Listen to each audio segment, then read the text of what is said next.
गौरी पुत्र गणेश भगवान की जय। ओम नमः शिवाय। हर हर महादेव। नारद जी ने पूछा, हे ब्रह्मा जी, हे प्रभु, आप कृपा पूर्वक ये बताइए कि सप्तऋषियों के चले जाने पर हिमाचल ने क्या किया। ब्रह्मा जी ने कहा, मुनीश्वर, अरुंधति सहित उन सप्तऋषियों के चले जाने पर हिमवान ने जो कार्य किया वे तुम्हें बता रहा हूँ। सप्तऋषियों के जाने के बाद अपने मेरु आदि भाई बंधुओं को आमंत्रित करके पुत्र और पत्नी सहित महामनस्वी गिरिराज हिमवान बड़े हर्ष का अनुभव करने लगे। तदंतर ऋषियों की आज्ञा के अनुसार हिमवान ने अपने पुरोहित गर्ग जी से बड़ी प्रसन्नता के साथ लगन पत्रिका लिखवाई। उस पत्रिका को उन्होंने भगवान शिव के पास भेजा। पर्वतराज के बहुत से आत्मीय जन प्रसन्न मन से नाना प्रकार की सामग्रियां लेकर वहां गए। कैलाश पर भगवान शिव के समीप पहुंचकर उन लोगों ने शिव को तिलक लगाया और वह लगन पत्र उनके हाथ में दिया। वहां भगवान शिव ने उन सबका यथा योग्य विशेष सत्कार किया। फिर वे सब लोग प्रसन्नचित्त हो शैलराज के पास लौट आए। महेश्वर के द्वारा विशेष सम्मानित होकर बड़े हर्ष के साथ लौटे हुए उन लोगों को देखकर हिमवान के हृदय में अत्यंत हर्ष हुआ। तत्पश्चात आनंदित हो शैलराज ने नाना देशों में रहने वाले अपने बंधुओं को लिखित निमंत्रण भेजा, जो उन सबको सुख देने वाला था। इसके बाद वे बड़े आदर और उत्साह के साथ उत्तम अन्न एवं नाना प्रकार की विवाहोचित सामग्रियों का संग्रह करने लगे। उन्होंने चावल, गुड़, शक्कर, आटा, दूध, दही, घी, मिठाई, नमकीन पदार्थ, मक्खन, पकवान, महान स्वादिष्ट रस और नाना प्रकार के व्यंजन इतने अधिक एकत्रित किए कि सूखे पदार्थों के पहाड़ खड़े हो गए और द्रव्य पदार्थों की बावड़ियां बन गई। शिव के पार्षदों और देवताओं के लिए हितकर नाना प्रकार की वस्तुएं, भांति भांति के बहुमूल्य वस्त्र, आग में तपाकर शुद्ध किए हुए स्वर्ण, रजत और विभिन्न प्रकार के मणिरत्न, इनका तथा अन्य उपयोगी द्रव्यों का विधि पूर्वक संग्रह करके गिरिराज ने मंगलकारी दिन में मांगलिक कृत्य करना आरंभ किया। पर्वतराज ने घर की स्त्रियों ने पार्वती का संस्कार कराया। भांति भांति के आभूषणों से विभूषित हुई राजभवन की उन सुंदरी स्त्रियों ने सानंद मंगल कार्य का संपादन किया। नगर के ब्राह्मणों की स्त्रियों ने स्वयं बड़े हर्ष के साथ लोकाचार का अनुष्ठान किया। उसमें मंगल पूर्वक भांति भांति के उत्सव मनाए गए। हर्ष भरे हृदय से उत्तम मंगलाचार का संपादन करके हिमालय भी सर्वतोभावन बड़े प्रसन्न हुए और अपने निमंत्रित बंधुजनों की आगमन की उत्सुकता पूर्वक प्रतीक्षा करने लगे। इसी बीच में उनके निमंत्रित बंधु बांधव आने लगे। देवताओं के निवास भूत गिरिराज सुमेरु दिव्य रूप धारण करके नाना प्रकार के मणियों तथा महारत्नों को यत्न पूर्वक साथ में अपने स्त्री पुत्रों के साथ हिमालय के घर आए। मद्राचल, अस्ताचल, उदयाचल, मल्य, दुर्धर, निषद, गंधमादन, करवीर, महेंद्र, पारियात्र, क्रोज, पुरुषोत्तम शैल, नील, त्रिकूट, चित्रकूट, वेंकट, श्रीशैल, गोकामुख, नारद, विंध्य, कालंजर, कैलाश तथा अन्य पर्वत दिव्य रूप धारण कर अपने स्त्री पुत्रों के साथ बहुत सी भेंट सामग्री ले वहां उपस्थित हुए। दूसरे द्वीपों में तथा यहाँ भी जो पर्वत है वे सब हिमालय के घर पधारे। शिवा और शिव का विवाह है, ये जानकर सबने बड़ी प्रसन्नता के साथ वहां पदार्पण किया। शोण, भद्र आदि नद और संपूर्ण नदियां दिव्य नर नारियों के रूप धारण कर नाना प्रकार के अलंकारों से अलंकृत हो शिव पार्वती का विवाह देखने के लिए आई। गोदावरी, यमुना, सरस्वती, वेणी, गंगा, नर्मदा तथा अन्य श्रेष्ठ सरिताएं भी बड़ी प्रसन्नता के साथ हिमवान के यहाँ आई। उन सबके आने से हिमालय की दिव्यपुरी सब ओर से भर गई। ये सब प्रकार की शोभाओं से संपन्न थी। वहाँ बड़ी बड़ी उत्सव हो रही थी। ध्वजा पताकाएं फहरा रही थी। बंधन वारों से उसकी अधिक शोभा होती थी। चारों ओर चंदोवे तने होने से वहाँ सूर्य का दर्शन नहीं होता था। भांति भांति की नीली, पीली आदि प्रभा उस पुरी की शोभा बढ़ाती थी। हिमालय ने भी बड़ी प्रसन्नता के साथ अपने यहाँ पधारे हुए सभी स्त्री पुरुषों का यथा योग्य आदर सत्कार किया और सबको अलग अलग सुंदर स्थानों में ठहरा दिया। अनेकानेक उपयुक्त सामग्री देकर सबको पूर्ण संतुष्ट किया। मुनिश्रेष्ठ, तदंतर शैलराज हिमवान ने प्रसन्न हो महान उत्सव से परिपूर्ण अपने नगर को विचित्र रीति से सजाना आरंभ किया। सड़कों को झाड़ बुहार कर उन पर छिड़काव कराया।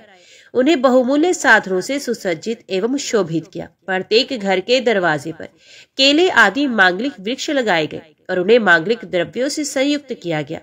आंगन को केले के खंभों से सजाया। रेशम की डोरों में आम के पल्लव बांधकर बंधनवारी बनवाई गई और उन्हें उन खंभों के चारों ओर लगवा दिया गया। मालती के फूलों की मालाएं उस आंगन के सब ओर लटका दी गई।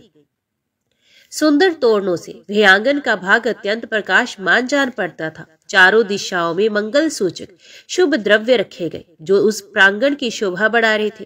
इसी प्रकार अत्यंत प्रसन्नता से भरे हुए गिरिराज हिमवान ने महान प्रभावशाली गर्ग मुनि को आगे करके अपनी पुत्री के लिए प्रस्तुत करने योग्य सारा उत्तम मंगल कार्य संपन्न किया। उन्होंने विश्वकर्मा को बुलाकर आदर पूर्वक एक मंडप बनवाया जिसका विस्तार बहुत अधिक था। वेदी आदि के कारण वह मंडप बहुत मनोहर जान पड़ता था।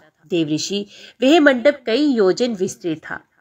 अनेक शुभ लक्षणों से युक्त तथा नाना प्रकार के आश्चर्यों से परिपूर्ण था। वह स्थावर और जंगम सभी वस्तुएं कृत्रिम बनी थी परंतु असली वस्तुओं के समान प्रतीत होती थी। उनमें इस मंडप की मनोहरता बढ़ गई थी। वह सब और ऐसी अद्भुत वस्तुएं थी जो उस मंडप का सर्वस्व जान पड़ती थी। नाना प्रकार की निराली वस्तुओं का चमत्कार वहां छा रहा था। वहां के स्थावर वस्तुओं से जंगम और जंगम वस्तुओं से स्थावर पराजित हो रहे थे, अर्थात वे एक दूसरे से बढ़कर शोभाशाली और चमत्कार पूर्ण दिखाई देते थे। उस मंडप की स्थूल भूमि जल से पराजित हो रही थी, अर्थात चतुर से चतुर मनुष्य भी ये नहीं जान पाते थे कि इसमें कहाँ जल है कहाँ स्थल। कहीं कृत्रिम सिंह बने थे, कहीं सारसों की पंक्तियां, कहीं बनावटी मोर जो अपनी सुंदरता से मन को मोह लेती थी, कहीं कृत्रिम स्त्रियां जो पुरुषों के साथ नृत्य करती हुई दिखाई जाती थी। वे कृत्रिम होने पर भी सब लोगों की ओर देखती और उनके मन को मोह में डाल देती थी। उसी विधि से मनोहर द्वारपाल बने थे जो स्थावर होने पर भी जंगमों के समान जान पड़ते थे। वे अपने हाथों से धनुष उठाकर उन्हें खींचते देखे जाते थे। द्वार पर कृत्रिम महालक्ष्मी खड़ी थी जिनकी रचना अद्भुत थी। वे समस्त शुभ लक्षणों से संयुक्त दिखाई देती थी। उन्हें देखकर ऐसा जान पड़ता था मानो क्षीर सागर से साक्षात लक्ष्मी ही आ गई हो। उस मंडप में स्थान स्थान पर सजे सजाए कृत्रिम हाथी खड़े किए गए थे जो असली हाथियों के समान ही प्रतीत होते थे। घुड़सवारों सहित घोड़े और हाथी सवारों सहित हाथी बनाए गए। जहां तहां रथियों सहित रथ बने थे जो कृत्रिम अश्वों से खींचे जाते। उन्हें देखकर लोगों को बड़ा आश्चर्य होता। इनके सिवा दूसरे कृत्रिम वाहन भी वहां खड़े थे। पैदल सिपाहियों की कृत्रिम सेना भी वहां मौजूद थी। मुने प्रसन्न चित्त वाले विश्वकर्मा ने देवताओं और मुनियों को भी मोह में डालने के लिए वहां ऐसी अद्भुत रचनाएं की। मंडप के सबसे बड़े फाटक पर कृत्रिम नंदी खड़ा था जो शुद्ध स्फटिक मणि के समान उज्जवल कांति से सुशोभित होता था। भगवान शिव के वाहन नंदी की जैसी आकृति है ठीक वैसा ही वे भी था। उस कृत्रिम नंदी के ऊपर रतन विभूषित महादिव्य पुष्पक शोभा पाता था जो पल्लवों तथा श्वेत चामरों से सजाया गया था। उसके वाम पार्श्व में 2 कृत्रिम हाथी खड़े थे जिनका रंग विशुद्ध केसर के समान था। वे 4 दांत वाले बनाए गए थे और 60 वर्ष के पाठों के समान दिखते थे। वे परस्पर स्नेह करते से प्रतीत होते। उनमें बड़ी चमक थी। इसी प्रकार सूर्य के समान अत्यंत प्रकाशमान 2 दिव्य अश्व भी विश्वकर्मा ने बनाए थे जो चंवर से अलंकृत और दिव्य आभूषणों से विभूषित थे। श्रेष्ठ रत्न में आभूषणों से संपन्न कवचधारी लोकपाल तथा संपूर्ण देवता भी वहां विश्वकर्मा द्वारा रचे गए थे जो ठीक उन्हीं लोकपालों और देवताओं से मिलते जुलते थे। इसी तरह भृगु आदि समस्त तपोधन ऋषि अन्यान्य उपदेवता और सिद्ध भी उनके द्वारा वहां निर्मित हुए थे। गरुड़ आदि समस्त पार्षदों से युक्त भगवान विष्णु का कृत्रिम विग्रह भी विश्वकर्मा ने बनाया था जिसका स्वरूप साक्षात श्रीहरि के समान ही आश्चर्यजनक था। नारद उसी प्रकार पुत्रों वेदों और सिद्धों से घिरे हुए कुछ ब्रह्मा की भी प्रतिमा वहां बनाई गई थी जो मेरे समान ही वैदिक सूक्तों का पाठ कर रही थी। ऐरावत हाथी पर चढ़े हुए देवराज इंद्र भी वहां दल बल के साथ खड़े थे। वे भी कृत्रिम ही बनाए गए थे और परिपूर्ण चंद्रमा के समान प्रकाशित होते थे। देवऋषि बहुत कहने से क्या ला, हिमाचल से प्रेरित हुए विश्वकर्मा ने वहां शीघ्र ही संपूर्ण देव समाज के कृत्रिम विग्रहों का निर्माण कर लिया था। इस प्रकार उन्होंने दिव्य मंडप की रचना की थी। वह मंडप अनेक आश्चर्यों से युक्त महान तथा देवताओं को भी मोह लेने वाला था। तदंतर गिरिराज हिमवान की आज्ञा से परम बुद्धिमान विश्वकर्मा ने देवता आदि के निवास के लिए उनके कृत्रिम लोकों का भी यत्न पूर्वक निर्माण किया। उन्हीं लोकों में उन्होंने उन देवताओं के लिए अत्यंत तेजस्वी, परम अद्भुत और सुखदायक बड़े बड़े दिव्य मंचों, सिंहासनों की रचना की। इसी तरह उन्होंने मुझ स्वयंभू ब्रह्मा के निवास के लिए क्षण भर में अद्भुत सत्यलोक की रचना की, जो उत्तम दीप्ति से उद्दीप्त हो रहा था। साथ ही भगवान विष्णु के लिए भी क्षण भर में दूसरे दिव्य वैकुंठ धाम का निर्माण कर दिया, जो परम उज्जवल तथा नाना प्रकार के आश्चर्यों से परिपूर्ण था। इसी तरह विश्वकर्मा ने देवराज इंद्र के लिए भी दिव्य, अद्भुत, उत्तम एवं समस्त ऐश्वर्यों से संपन्न ग्रह की रचना की। अन्य लोकपालों के लिए भी उन्होंने प्रसन्नता पूर्वक बड़े सुंदर, दिव्य, अद्भुत एवं बड़े बड़े भवन बनाए। फिर क्रमश समस्त देवताओं के लिए भी उन्होंने विचित्र ग्रहों का निर्माण किया।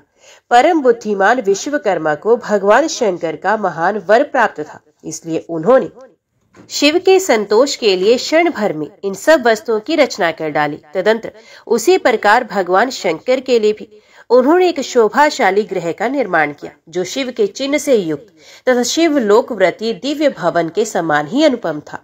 श्रेष्ठ देवताओं ने उसकी भूरी भूरी प्रशंसा की थी। वे परम उज्ज्वल, महान प्रभा पुंज से उद्भासित, उत्तम और अद्भुत था। विश्वकर्मा ने भगवान शिव की प्रसन्नता के लिए वहां ऐसी अद्भुत रचना की थी, जो परम उज्ज्वल होने के साथ ही साक्षात महादेव को भी आश्चर्य में डालने वाली थी। इस प्रकार ये सारा लौकिक व्यवहार करके हिमाचल बड़ी प्रसन्नता के साथ भगवान शंभु के शुभ आगमन की प्रतीक्षा करने लगे। देवऋषि, हिमालय का ये सारा आनंददायक वृतांत मैंने तुमसे कह सुनाया, अब और क्या सुनना चाहते हो? नारद जी ने कहा, विष्णु शिष्य महाप्राज्ञता विधाता, आपको नमस्कार है। कृपानिधि, आपके मुंह से ये अद्भुत कथा मुझे सुनने को मिली। अब मैं भगवान चंद्रमौली के परम मंगलमय तथा समस्त पाप राशि के विनाशक वैवाहिक चरित्र को सुनना चाहता हूँ। मंगल पत्रिका पाकर महादेव जी ने क्या किया? परमात्मा शंकर की वे दिव्य कथा सुनाई। ब्रह्मा जी ने कहा, बेटा तुम बड़े बुद्धिमान हो, भगवान शंकर के उत्तम यश को सुनो। मंगल पत्रिका पाकर भगवान शंकर ने जो कुछ किया वे बताता हूँ। भगवान शिव उस मंगल पत्रिका को प्रसन्नता पूर्वक हाथ में लेकर हृदय में बड़े हर्ष का अनुभव करते हुए हंसने लगे। फिर उन भगवान ने उसे लाने वालों का सम्मान किया। तत्पश्चात उसे बांधकर विधि पूर्वक स्वीकार किया। इसके बाद हिमाचल के यहाँ से आए हुए लोगों को बड़े आदर सम्मान के साथ विदा किया। तदंतर उन मुनियों से कहा, आप लोगों ने मेरे शुभ कार्य का भलीभांति संपादन किया। अब मैंने विवाह स्वीकार कर लिया, अतः आप लोगों को मेरे विवाह में आना चाहिए। भगवान शंकर का ये वचन सुनकर वे ऋषि बड़े प्रसन्न हुए। उन्होंने प्रणाम एवं उनकी परिक्रमा करके अपने परम सौभाग्य की सराहना करते हुए अपने धाम को चले गए। मुने, तदंतर महालीला करने वाले देवेश्वर भगवान शंभु ने लोकाचार का सहारा ले तत्काल ही तुम्हारा स्मरण किया। तुम अपने सौभाग्य की प्रशंसा करते हुए बड़ी प्रसन्नता के साथ वहां आए और मस्तक झुकाकर प्रणाम कर हाथ जोड़ विनीत भाव से खड़े हो गए।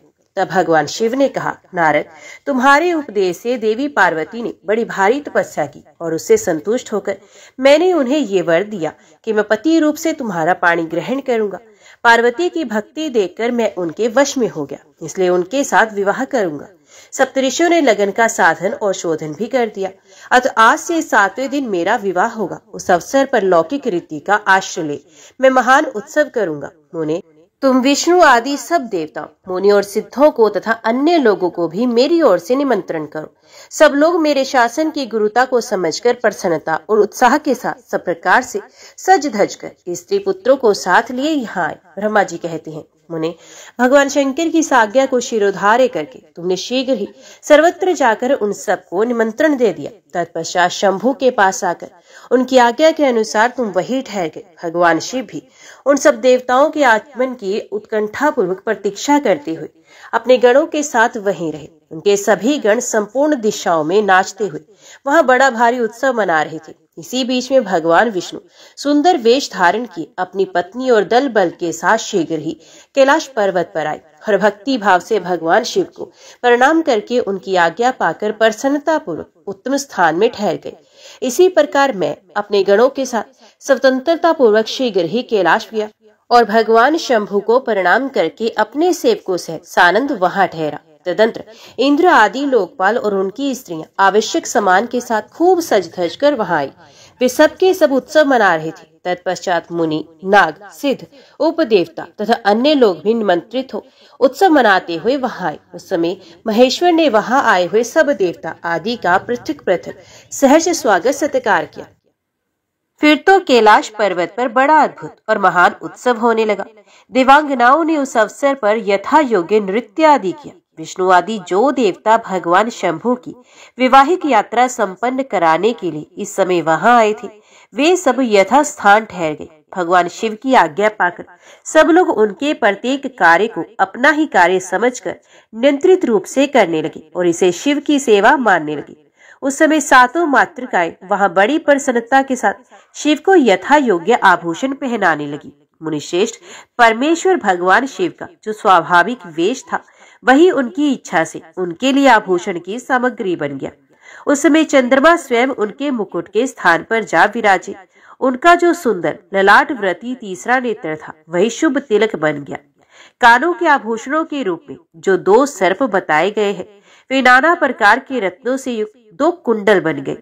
अन्यान्य अंगों में स्थित सर्प उन अंगों के अति रमणीय नाना रत्न में आभूषण हो गए।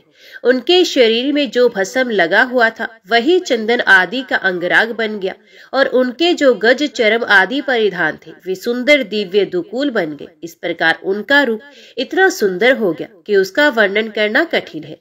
वे साक्षात ईश्वर तो थे ही, उन्होंने पूरा ऐश्वर्य प्राप्त कर लिया। तदंतर समस्त देवता, यक्ष, दानव, नाग, पक्षी, अप्सरा और महेशगण मिलकर भगवान शिव के समीप गए और महान उत्सव मनाते हुए प्रसन्नता पूर्वक उनसे बोले, महादेव महेश्वर, अब आप महादेवी गिरिजा को ब्याह लाने के लिए हम लोगों के साथ चलिए हम पर कृपा कीजिए। तत्पश्चात विज्ञान से प्रसन्न हृदय वाले भगवान विष्णु ने भगवान शंकर को भक्ति भाव से प्रणाम करके उपयुक्त प्रस्ताव के अनुरूप ही बात कही। भगवान श्री विष्णु बोले, शरणागत वत्सल देवदेव महादेव प्रभु, आप अपने भक्त जनों का कार्य सिद्ध करने वाले हैं, अतः मेरा एक निवेदन सुनिए। कल्याणकारी शंभु, आप ग्रह सूत्रोक्त विधि के अनुसार गिरिराज कुमारी पार्वती देवी के साथ अपने विवाह का कार्य कराइए। हर आपके द्वारा विवाह की विधि का संपादन होने पर वही लोक में सर्वत्र विख्यात हो जाएगी। अथनाथ आप कुल धर्म के अनुसार प्रेम पूर्वक मंडप स्थापन और नांदी मुख श्राद्ध कराइए तथा लोक में अपने यश का विस्तार कीजिए।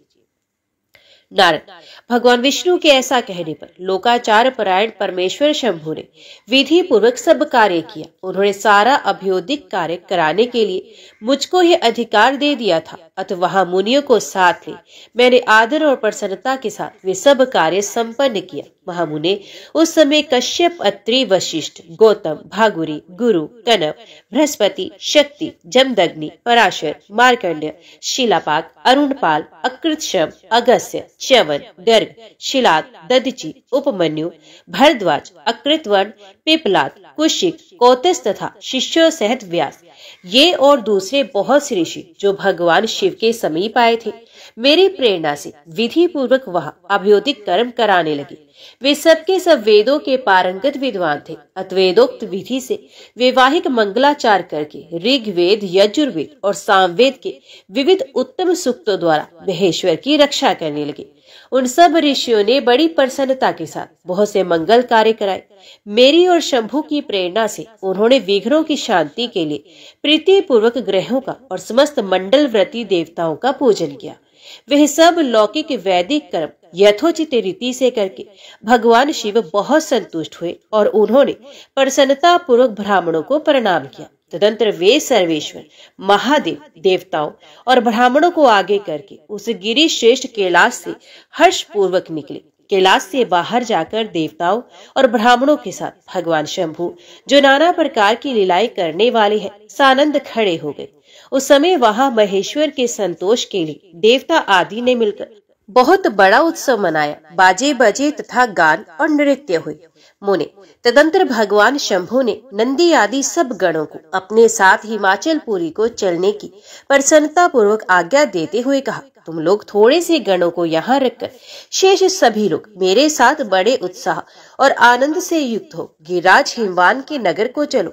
फिर तो भगवान की आज्ञा पाकर गणेश्वर, शंखकर्ण, केकराक्ष, विकृत, विशाख, पारिजात, विक्रातन, दुधम, कपाल, संदारक, कंदुक, कुंडुक, विष्टम्बर, पिप्पल, सनादक, आवेशन, कुंड, परवर्तक, चंद्रतापन, काल, कालक, महाकाल, अग्निक, अग्निमुख, आदित्य मूर्धा, घनावेह, सन्नाह, कुमुद, अमोघ, कोकिल, सुमंत्र, काक पादोदार, संतानक, मधुपिंग, कोकिल, पूर्णभद्र, नील, चतुर्वक्त्र, कर्ण, अहेरोमत, यजवाक्ष, शतमन्यु, मेघमन्यु, काष्टागुण, विरूपाक्ष, सुकेश, वृषभ, सनातन, तालकेतु, षणमुख, चैत्र, स्वयं प्रभु, लकुलिश, लोकांतक, दीपात्मा, दैत्यांतक, भृगुरिटी, देवदेव प्रिय, अश्विनी, भानु, प्रमथ तथा वीरभद्र अपने असंख्य कोटि कोटि गणों तथा भूतों को साथ लेकर चले। नंदी आदि गणराज असंख्य गणों से घिरे चले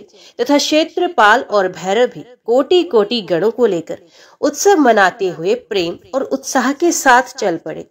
वे सब सहस्र हाथों से युक्त थे, सिर पर जटा का मुकुट धारण किए हुए थे।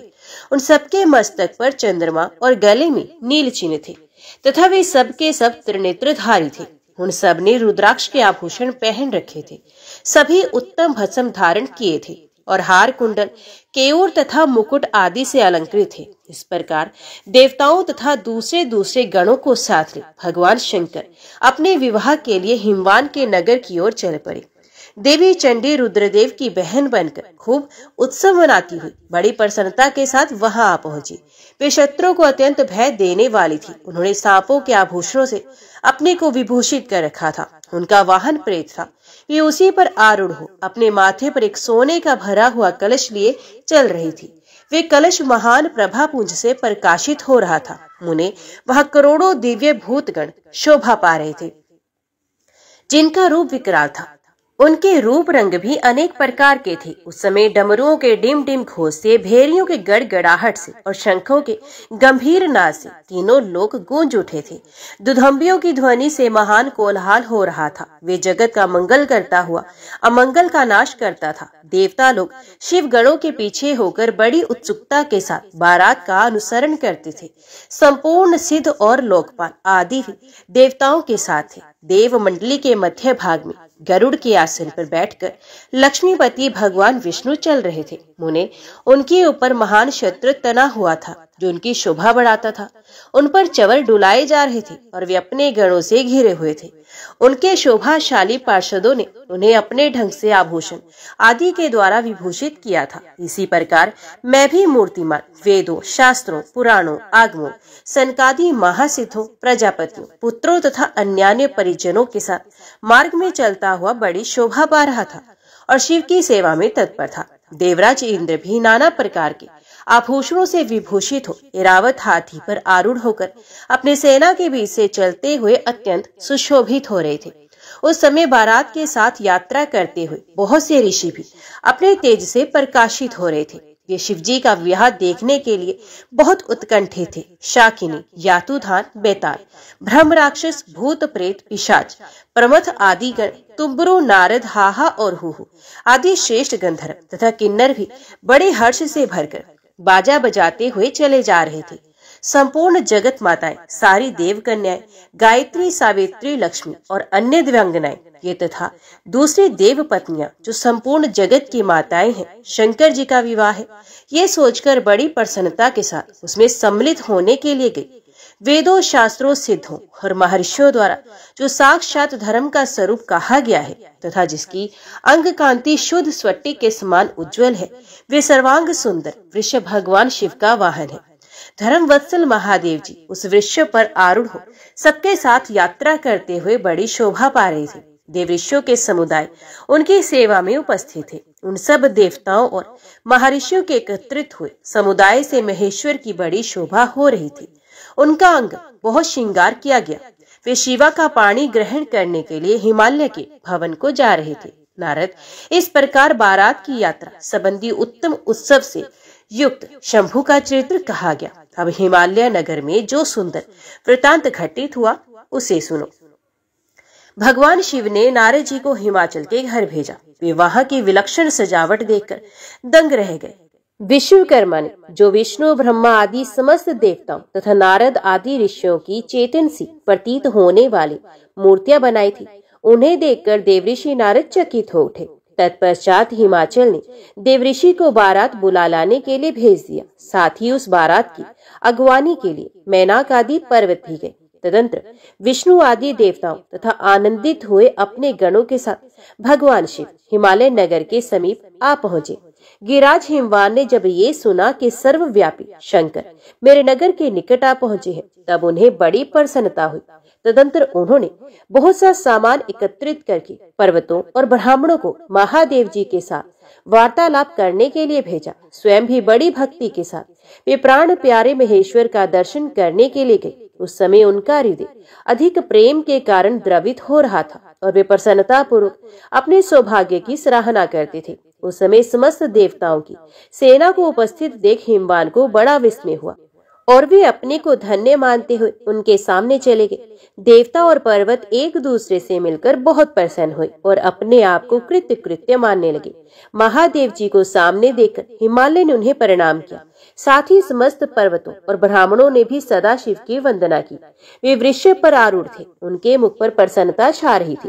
वे नाना प्रकार के आभूषणों से विभूषित थे और अपने दिव्य अंगों के लावण्य से संपूर्ण दिशाओं को प्रकाशित कर रहे थे। उनका श्रीअंग अत्यंत महीन, नूतन और सुंदर रेशमी वस्त्र से सुशोभित था।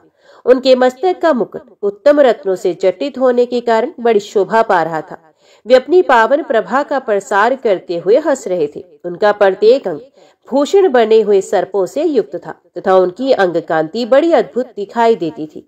दिव्य कांति से संपन्न उन महेश्वर की सुरेश्वर गण हास्य चवर लिए सेवा कर रहे थे। उनके बाएं भाग में भगवान विष्णु थे और दाहिने भाग में था मैं। पीछे देवराज इंद्र और अन्य देवता आदि भी पीछे तथा अगल बगल में विद्यमान थे। नाना प्रकार के देवता आदि उन लोक कल्याणकारी भगवान शंकर की स्तुति करते जाते थे। उन्होंने स्वेच्छा से ही दिव्य शरीर धारण कर रखा था। वास्तव में वे साक्षात परब्रह्म परमात्मा, सबके ईश्वर, उपासकों को मनोवांछित वर देने वाले, कल्याण में गुणों से युक्त, प्राकृतिक गुणों से रहित, भक्तों के अधीन रहने वाले, सब पर कृपा करने वाले, प्रकृति और पुरुष से भी विलक्षण तथा सच्चिदानंद स्वरूप है। उनके दर्शन के पश्चात हिमवान ने भगवान शिव के वाम भाग में अच्युत श्री हरि का दर्शन किया, जो नाना प्रकार के आभूषणों से विभूषित हो विनीता नंदन गरुड़ की पीठ पर विराजमान थे।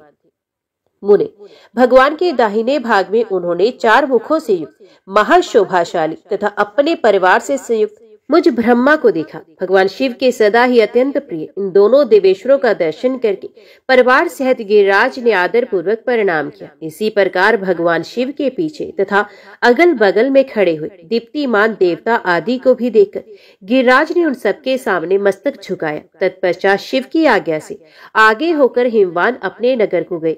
उनके साथ महादेव जी, भगवान विष्णु तथा स्वयंभू ब्रह्मा भी मुनियों और देवताओं सहित शीघ्रता पूर्वक चलने लगे। मुने उस अवसर पर मेना के मन में भगवान शिव के दर्शन की इच्छा हुई, इसलिए उन्होंने तुमको बुलवाया। उस समय भगवान शिव से प्रेरित होकर उनका हार्दिक अभिप्राय पूर्ण करने की इच्छा से तुम वहां गए। मेना तुम्हें प्रणाम करके बोली, मुने गिरजा के होने वाले पति को पहले मैं देखूंगी। शिव का कैसा रूप है, जिनके लिए मेरी बेटी ने ऐसी उत्कृष्ट तपस्या की है। तात उस समय भगवान शिव भी मेना के भीतर के अहंकार को जानकर श्री विष्णु और मुझसे अद्भुत लीला करते हुए बोले, तात आप दोनों मेरी आज्ञा से देवताओं सहित अलग अलग होकर गिरिराज के द्वार पर चलिए, हम पीछे से आएंगे। ये सुनकर भगवान श्री हरि ने सब देवताओं को बुलाकर वैसा करने के लिए कहा। शिव के चिंतन में तत्पर रहने वाले समस्त देवताओं ने शीघ्र वैसी ही व्यवस्था करके उत्सुकता पूर्वक वहां से पृथक पृथक यात्रा शुरू कर दी। मुने मैना अपने मकान के सबसे ऊपरी भवन में तुम्हारे साथ खड़ी थी। उस समय भगवान विश्वेश्वर ने अपने को ऐसी वेशभूषा में दिखाया जिससे मैना के हृदय को ठेस पहुंचे। सबसे पहले बारात के जुलूस में विविध वाहनों पर विराजित खूब सजे धजे बाजे गाजे के साथ पताकाएं फहराते हुए वसु आदि गंधर्व आए, फिर मणिग्रीवादी यक्ष, तदंतर क्रम से यमराज, वृत्ति, वरुण, वायु, कुबेर, ईशान, देवराज, इंद्र, चंद्रमा, सूर्य, भृगु आदि मुनीश्वर तथा ब्रह्मा आए। ये सब उत्तरोत्तर एक से एक विशेष सुंदर शोभामय रूप गुण से संपन्न थे। इनमें से प्रत्येक दल के स्वामी को देखकर मैना पूछती थी, क्या ये वही शिव है? नारद जी कहते, ये तो शिव के सेवक है। मैना ये सुनकर बड़ी प्रसन्न होती और हर्ष से भरकर मन ही मन कहती, ये उनके सेवक ही जब इतने सुंदर है, तब वे सबके स्वामी शिव तो पता नहीं कितने सुंदर होंगे। इसी बीच में वहां भगवान विष्णु पधारे। वे संपूर्ण शोभा से संपन्न, श्रीमान, नूतन, जलधर के समान श्याम तथा 4 भुजाओं से संयुक्त थे। उनका लावण्य करोड़ों कंदर्पों को लज्जित कर रहा था। वे पीताम्बर धारण करके अपनी सहज प्रभा से प्रकाशित हो रहे थे। उनके सुंदर नेत्र प्रफुल्ल कमल की शोभा को छीन लेते थे। उनकी आकृति शांति बरसा रही थी। पक्षीराज गरुड़ उनके वाहन थे। शंख चक्र आदि लक्षणों से युक्त, मुकुट आदि से विभूषित, वक्ष स्थल में श्रीवत्स का चिन्ह धारण किए वे लक्ष्मीपति विष्णु अपने अपरमेय प्रभा पुंज से प्रकाशमान हो रहे थे। उन्हें देखते ही मैना के नेत्र चकित हो गए। वे बड़े हर्ष से बोली, अवश्य ये ही मेरी शिवा के पति साक्षात भगवान शिव है, इसमें संशय नहीं है। मुने, तुम भी लीला करने वाले ही ठहरे। अतः मैना की ये बात सुनकर उनसे बोले, देवी, ये शिवा के पति नहीं अपितु भगवान केशव हरि है। भगवान शंकर के संपूर्ण कार्यों के अधिकारी तथा उनके प्रिय है। पार्वती के पति जो दूल्हे शिव है, उन्हें इनसे भी बढ़कर समझना चाहिए। उनकी शोभा का वर्णन मुझसे नहीं हो सकता। वे ही संपूर्ण ब्रह्मांड के अधिपति, सर्वेश्वर तथा स्वयं प्रकाश परमात्मा है। नारद, तुम्हारी इस बात को सुनकर मैना ने उन शुभ लक्षणा उमा को महान धन वैभव से संपन्न, सौभाग्यवती तथा तीनों कुलों के लिए सुखदायिनी माना। वे मुख पर प्रसन्नता लाकर प्रीति युक्त हृदय से अपने सर्वाधिक सौभाग्य का बारंबार वर्णन करती हुई बोली। मैना ने कहा, इस समय मैं पार्वती को जन्म देने के कारण सर्वथा धन्य हो गई। ये गिरीश्वर भी धन्य है तथा मेरा सब कुछ परम धन्य हो गया। जिन जिन अत्यंत तेजस्वी देवताओं और देवेश्वरों को मैंने दर्शन किया, इन सबके जो पति हैं, वे मेरी पुत्री के पति होंगे। उसके सौभाग्य का क्या वर्णन किया जाए। भगवान शिव को पति रूप में पाने के कारण पार्वती के सौभाग्य का 100 वर्षों में भी वर्णन नहीं किया जा सकता। नारद, मैना ने प्रेम पूर्ण हृदय से जो ही उपयुक्त बात कही, त्यों ही अद्भुत लीला करने वाले भगवान रुद्र सामने आ गए। तात उनके सभी गण अद्भुत तथा मैना के अहंकार को चूर्ण करने वाले थे। भगवान शिव अपने आप को माया से निर्लिप्त एवं निर्विकार दिखाते हुए वहां आए। मुने, उन्हें आया जान तुमने मैना को शिवा के पति का दर्शन कराते हुए उनसे इस प्रकार कहा, सुंदरी देखो, ये साक्षात भगवान शंकर है, जिनकी प्राप्ति के लिए शिवा ने वन में बड़ी भारी तपस्या की थी। तुम्हारे ऐसा कहने पर मैना ने बड़ी प्रसन्नता के साथ अद्भुत आकार वाले भगवान महेश्वर की ओर देखा। वे स्वयं तो अद्भुत थे ही, उनके अनुचर भी बड़े अद्भुत थे। इतने में ही रुद्रदेव की परम अद्भुत सेना भी आ पहुंची, जो भूत प्रेत आदि से संयुक्त तथा नाना गणों से संपन्न थी। उनमें से कितने ही बवंडर का रूप धारण करके आए हुए थे, कितने ही पताका की मरम ध्वनि से स्मरण शब्द कर रहे थे। किन्हीं के मुंह टेढ़े थे तो कोई अत्यंत कुरूप दिखाई देते थे। कुछ बड़े विकराल थे, किन्हीं का मुंह दाढ़ी मुंह से भरा था। कोई लंगड़े थे तो कोई अंधे, कोई दंड और पाश धारण किए हुए थे तो किन्हीं के हाथों में मुदगर थे। कितने ही अपने वाहनों को उल्टे चला रहे थे। कोई सींग, कोई डमरू और कोई गोमुख बजाते थे। गणों में से कितने के तो मुंह ही नहीं थे, कितने के मुख पीठ की ओर लगे थे, बहुतों के तो बहुत तेरे मुख थे। इसी तरह कोई बिना हाथ के था, किन्हीं के हाथ उल्टे लगे थे तो और कितनों के बहुत से हाथ थे। कितने ही नेत्रहीन थे, किन्हीं के बहुत से नेत्र थे। किन्हीं के सर नहीं थे, किन्हीं के बहुत खराब सिर थे। किन्हीं के कान ही नहीं थे और किन्हीं के बहुत से कान थे। इस तरह सभी गण नाना प्रकार की वेशभूषा धारण किए हुए थे। वे विकृत आकार वाले अनेक प्रबल गण बड़े वीर और भयंकर थे। उनकी कोई संख्या ही नहीं थी। मुने, तुमने उंगुली द्वारा रुद्र गणों को दिखाते हुए मैना से कहा, वरनने तुम पहले भगवान हर के सेवकों को देखो, फिर उनका भी दर्शन करना।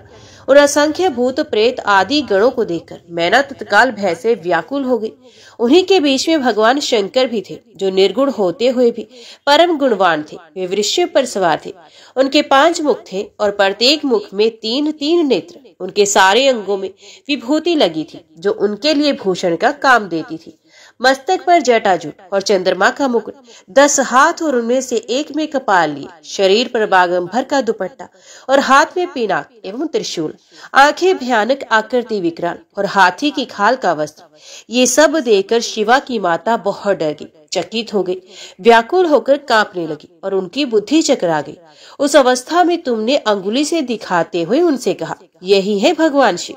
तुम्हारी ये बात सुनकर सती मैना दुख से भर गई और हवा के झोंके खाकर गिर गई। लता के समान तुरंत भूमि पर गिर पड़ी। ये कैसा विकृत दृश्य है। मैं दुराग्रह में पड़कर ठगी गई। यूं कहकर मैना उसी क्षण मूर्छित हो गई। तदंतर सखियों ने जब नाना प्रकार के उपाय करके उनकी समुचित सेवा की, तब गिरिराज प्रिया मैना धीरे धीरे होश में आई। नारद, जब हिमाचल प्रिया सती मैना को चेत हुआ, तब वे अत्यंत क्षुब्ध होकर विलाप एवं तिरस्कार करने लगी। पहले तो उन्होंने अपने पुत्रों की निंदा की, इसके बाद वे तुम्हें और अपनी पुत्री को दुर्वचन सुनाने लगी। मैना बोली, मुने, पहले तो तुमने ये कहा कि शिवा शिव का वरण करेगी, पीछे मेरे पति हिमवान का कर्तव्य बताकर उन्हें आराधना पूजा में लगाया, परंतु इसका यथार्थ फल क्या देखा गया? विपरीत एवं अनर्थकारी दुर्बुद्धि देवऋषि, तुमने मुझ अधम नारी को सब तरह से ठग लिया। फिर मेरी बेटी ने ऐसा तप किया जो मुनियों के लिए भी दुष्कर है। उसकी उस तपस्या का ये फल मिला जो देखने वालों को भी दुख में डालता है। हाय, मैं क्या करूं, कहाँ जाऊं? कौन मेरे दुख को दूर करेगा? मेरा कुल आदि नष्ट हो गया, मेरे जीवन का भी नाश हो गया। कहाँ गए वे दिव्य ऋषि? पाऊं तो मैं उनकी दाढ़ी मूछ नोच लूं। वशिष्ठ की वे तपस्विनी पत्नी बड़ी धूर्ता है। वे स्वयं इस विवाह के लिए अगुआ बनकर आई थी। ना जाने किन किन अपराध से इन समय मेरा सब कुछ लुट गया। ऐसा कहकर मैना अपनी पुत्री शिवा की ओर देखकर उन्हें कटु वचन सुनाने लगी। अरे दुष्ट लड़की, तूने ये कौन सा कर्म किया जो मेरे लिए दुखदायक सिद्ध हुआ? तो दुष्टा ने स्वयं ही सोना देकर कांच खरीदा है, चंदन छोड़कर अपने अंगों में कीचड़ का ढेर पोत लिया। हाय हाय, हंस को उड़ाकर तूने पिंजड़े में कुआं पाल लिया, गंगा जल को दूर फेंककर कुएं का जल पिया, प्रकाश पाने की इच्छा से सूर्य को छोड़कर यत्न पूर्वक जुगनू को पकड़ा, चावल छोड़कर भूसी खा ली, घी फेंककर मोम का तेल आदर पूर्वक भोग लगाया, सिंह का आश्रय छोड़कर सियार का सेवन किया, ब्रह्म विद्या छोड़कर कुत्सित गाथा का श्रवण किया। बेटी, तूने घर में रखी हुई यश की मंगलमयी विभूति को दूर हटाकर चीता की अमंगलमयी राख अपने पल्ले बांध ली, क्योंकि समस्त श्रेष्ठ देवताओं और विष्णु आदि परमेश्वरों को छोड़कर अपनी कुबुद्धि के कारण शिव को पाने के लिए ऐसा तप किया। तुझको तेरी बुद्धि को, तेरे रूप को और तेरे चरित्र को भी बारंबार धिक्कार है। तुझे तपस्या का उपदेश देने वाले नारद को तथा तेरी सहायता करने वाली तेरी दोनों सखियों को भी धिक्कार है। बेटी, हम दोनों माता पिता को भी धिक्कार है जिन्होंने तुझे जन्म दिया। नारद, तुम्हारी बुद्धि को भी धिक्कार है, सुबुद्धि देने वाले उन सप्तऋषियों को भी धिक्कार है, तुम्हारे कुल को धिक्कार है, तुम्हारी क्रिया दक्षता को भी धिक्कार है, तथा तुमने जो कुछ किया उस सब को धिक्कार है। तुमने तो मेरा घर ही जला दिया, ये तो मेरा मरण ही है। ये पर्वतों के राजा आज मेरे निकट न आए, सप्तऋषि लोग स्वयं मुझे अपना मुंह न दिखाएं, इन सब ने मिलकर क्या साधा? मेरे कुल का नाश करा दिया। हाय, मैं बांझ क्यों न रह गई, मेरा गर्भ क्यों नहीं गल गया, मैं अथवा मेरी पुत्री ही क्यों नहीं मर गई, अथवा राक्षस आदि ने भी आकाश में ले जाकर इसे क्यों नहीं खा डाला। पार्वती, आज मैं तेरा सर काट डालूंगी, परंतु ये शरीर के टुकड़े लेकर क्या करूंगी? हाय हाय, तुझे छोड़कर कहाँ चली जाऊं, मेरा तो जीवन ही नष्ट हो गया। नारद, ये कहकर मैना मूर्छित हो पृथ्वी पर गिर पड़ी। शोक रोष आदि से व्याकुल होने के कारण ये पति के समीप नहीं गई। देवऋषि, उस समय सब देवता उनके निकट गए। सबसे पहले मैं पहुंचा। मुझे देखकर तुम स्वयं मैना से बोले, पतिव्रते, तुम्हें पता नहीं है, वास्तव में भगवान शिव का रूप बड़ा सुंदर है। उन्होंने लीला से ऐसा रूप धारण किया, ये उनका यथार्थ रूप नहीं है। इसलिए तुम क्रोध छोड़कर स्वस्थ हो जाओ, हठ छोड़कर विवाह का कार्य करो और अपनी शिवा का हाथ शिव के हाथों में दे दो।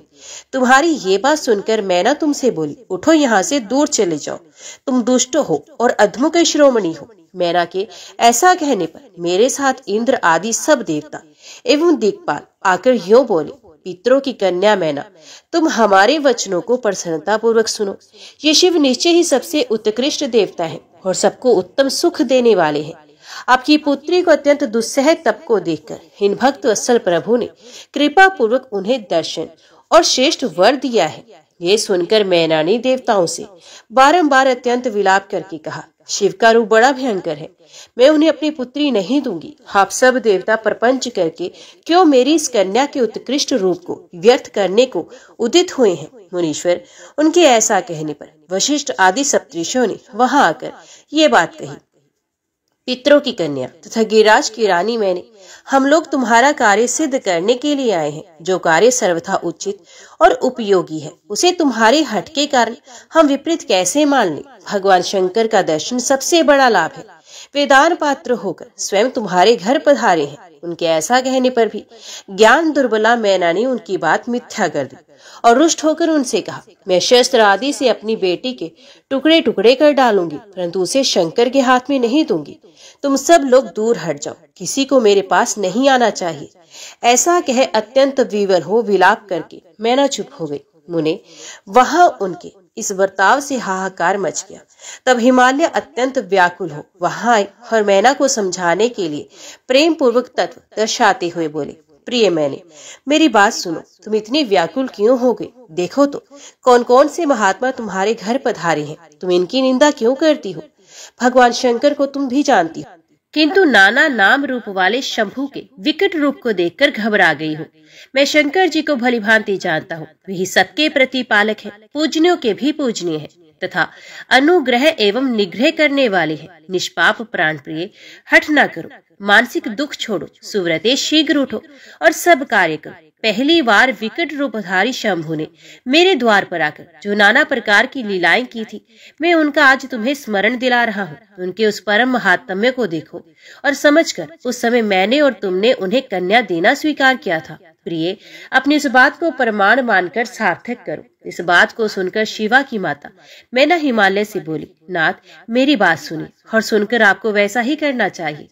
आप अपनी पुत्री पार्वती के गले में रस्सी बांधकर इसे बेखटके पर्वत से नीचे गिरा दीजिए, परंतु मैं इसे हर के हाथ में नहीं दूंगी। अथवा नाथ, अपनी उस बेटी को ले जाकर निर्दयता पूर्वक समुद्र में डुबा दीजिए। गिरिराज, ऐसा करके आप पूर्ण सुखी हो जाइए। स्वामी, यदि विकट रूपधारी रुद्र को आप पुत्री दे देंगे तो मैं निश्चय ही अपना शरीर त्याग दूंगी। मैना ने जब हठ पूर्वक ऐसी बात कही तब पार्वती स्वयं आकर ये रमणीय वचन बोली, माँ, तुम्हारी बुद्धि तो बड़ी शुभकारक है, इस समय विपरीत कैसे हो गए?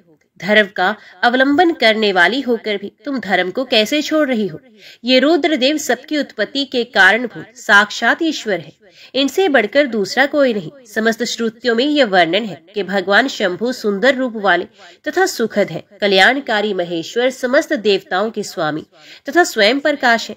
इनके नाम और रूप अनेक है। माता जी श्री विष्णु और ब्रह्मा आदि भी इनकी सेवा करते हैं।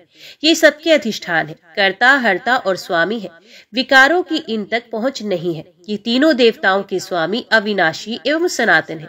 इनके लिए ही सब देवता किंकर होकर तुम्हारे द्वार पर पधारे हैं और उत्सव मना रहे हैं। इससे बढ़कर सुख की बात और क्या हो सकती है? अतः यत्न पूर्वक उठो और जीवन सफल करो। मुझे शिव के हाथ में सौंप दो और अपने गृहस्थाश्रम को सार्थक करो। माँ, मुझे परमेश्वर शंकर की सेवा में दे दो। मैं स्वयं तुमसे ये बात कहती हूँ, तुम मेरी इतनी सी ही विनती मान लो। यदि तुम इनके हाथ में मुझे नहीं दोगी तो मैं दूसरे किसी और का वरण नहीं करूंगी, क्योंकि जो सिंह का भाग है उसे दूसरों को ठगने वाला सियार कैसे पा सकता है? माँ, मैंने मन, वाणी और क्रिया द्वारा स्वयं हर का वरण किया है, हर का ही वरण किया है। अब तुम्हारी जैसी इच्छा हो वह करो। ब्रह्मा जी कहते हैं, नारद, पार्वती की ये बात सुनकर शैलेश्वर प्रिया मैना बहुत ही उत्तेजित हो गई। पार्वती को डांटती हुई दुर्वचन कहकर रोने तथा विलाप करने लगी। तदंतर स्वयं मैंने तथा सनकादि सिद्धों ने भी मैना को बहुत समझाया, परंतु वे किसी की बात ना मानकर सबको डांटती रही। इसी बीच में उनके सुदृढ़ एवं महान हठ की बात सुनकर शिव प्रिय भगवान विष्णु भी तुरंत वहां आ पहुंचे और इस प्रकार बोले, देवी, तुम पितरों की मानसी पुत्री एवं उन्हें बहुत ही प्यारी हो, साथ ही गिरिराज हिमालय की गुणवती पत्नी हो। इस प्रकार तुम्हारा संबंध साक्षात ब्रह्मा जी के उत्तम कुल से है। संसार में तुम्हारे सहायक भी ऐसे हैं, तुम धन्य हो। मैं तुमसे क्या कहूँ, तुम तो धर्म के आधारभूता हो, फिर धर्म का त्याग कैसे कर सकती हो? तुम ही अच्छी तरह सोचो तो सही। संपूर्ण देवता, ऋषि, ब्रह्मा जी और मैं सभी लोग विपरीत बात ही क्यों कहेंगे? तुम शिव को नहीं जानती, वे निर्गुण भी है, सगुण भी है, कुरूप भी है, स्वरूप भी है, सबके सेव्य तथा सत्पुरुषों के आश्रय है। उन्होंने मूल प्रकृति रूपा देवी ईश्वरी का निर्माण किया और उसके बगल में पुरुषोत्तम का निर्माण करके बिठाया। उन्हें दोनों से सगुण रूप में मेरी तथा ब्रह्मा की उत्पत्ति हुई। फिर लोगों का हित करने के लिए वे स्वयं ही रुद्र रूप से प्रकट हुए। तंत्र वेद देवता तथा स्थावर जंगम रूप से जो कुछ दिखाई देता है वे सारा जगत भी भगवान शंकर से ही उत्पन्न हुआ। उनके रूप का ठीक ठीक वर्णन अब तक कौन कर सका है अथवा कौन उनके रूप को जानता है?